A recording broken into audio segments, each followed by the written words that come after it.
데살로니가 전서. 데살로니가는 지역의 이름입니다. 여러분들 그 프린트물에 지도가 있죠. 이 지도가 어디냐면은 지금의 그리스가 있는 발칸반도라는 곳입니다. 그곳에 동그랗게 빨간색으로 표시해둔 곳이 있는데 그곳이 데살로니가라는 도시입니다. 사도 바울이 이 데살로니가 지역의 교회를 개척하고 그리고 이 교회에 보낸 편지가 데살로니가 전서입니다. 데살로니가 전서가 있고 또 바로 이어지는 후서가 있어요. 후서는 전서 다음에 쓰여진 편지다라고 생각을 하는 거죠. 자, 이 편지를 쓴 사람은 바울 그리고 실루아노, 우리가 신라라고 많이 부르는 사람이 있습니다. 신라, 바울과 신라 할 때 그 신라. 데살로니가 전서에는 실루아노라고 1장 1절에 기록이 되어 있습니다. 그리고 디모데, 이 세 사람이 이 편지를 같이 보냈다라고 1장 1절에 쓰여져 있고요. 그리고 받는 이는 데살로니가 교회에 언제 쓰여졌는가?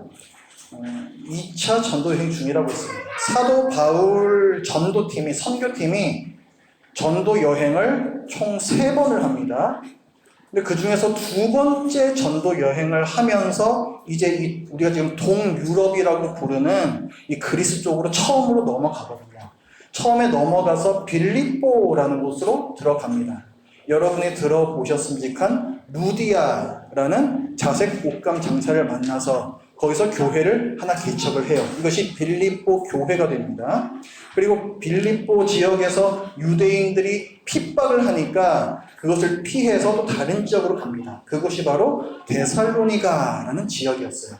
이 데살로니가에서 사도 바울 선교팀은 총 3번, 그러니까 주일 3번에 걸쳐서 복음을 전합니다.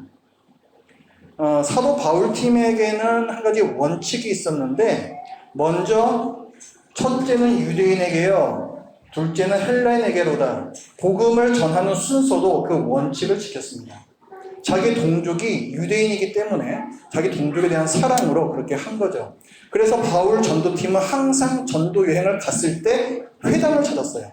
왜냐하면 회당에는 유대인들이 모여있기 때문에 그렇습니다. 그래서 우리가 사도행전을 보면 항상 이 전도팀이 회당을 찾아가는 것을 우리가 볼 수가 있어요.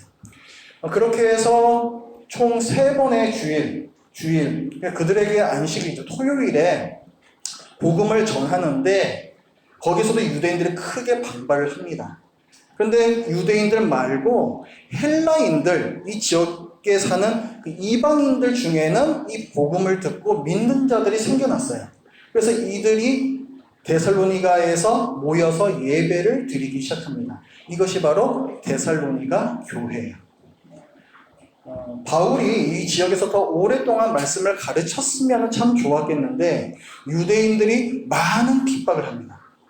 그래서 할 수 없이 이 전도팀이 데살로니가를 빠져나와서 또 다른 곳으로 가요. 여러분 지도에 보면은 그 파란색 그 선으로 해가지고 표시된 게 있습니다. 이게 바울 일행이 여행한 경로예요. 그래서 이들이 데살로니가에서 나와서 뭐 베레아라는 곳도 갔다가 거기서 또 쫓겨나가지고 이제 아테네입니다. 아테네까지 가서 거기에서 데살로니가 교회를 걱정하면서 편지를 쓴 것이 데살로니가 교회입니다.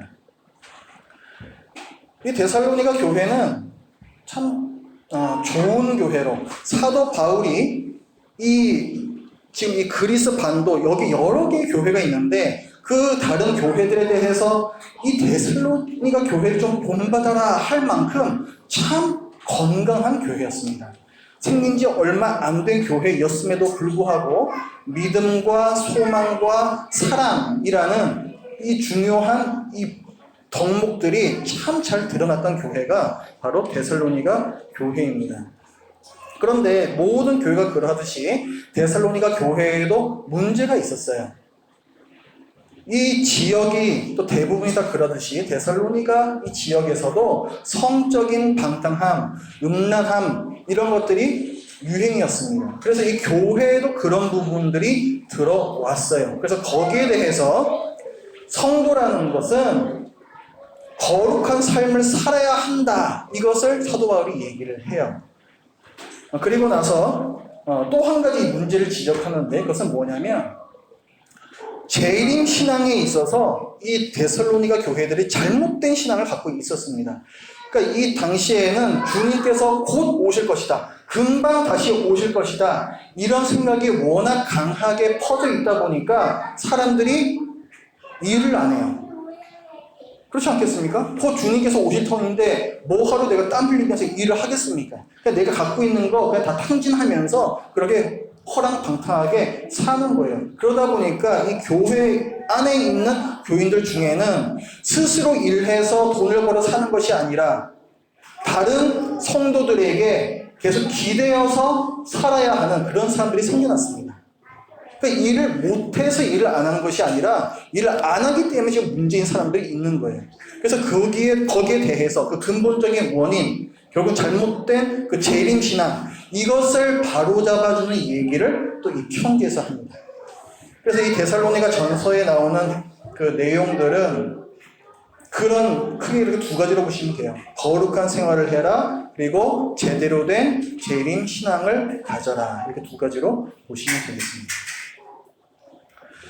구조를 보시면요. 가장 아래 이 편지의 구조를 보시면 1장은 편지의 도입부입니다. 인사말이죠. 그리고 이렇게 교회를 아름답게 성장시켜 주시는 하나님께 감사드린다. 이런 내용이 나오고 2장과 3장에서는 바울 전도팀이 이 데살로니가 교회를 위해서 어떻게 사역을 해왔는가를 쭉 돌아보면서 바울이 써요.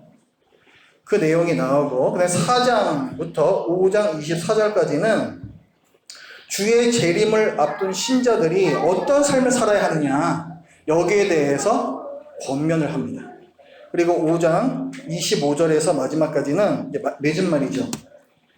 마지막으로 어떤 권면을 하고 그리고 인사로서 이 편지를 맺습니다.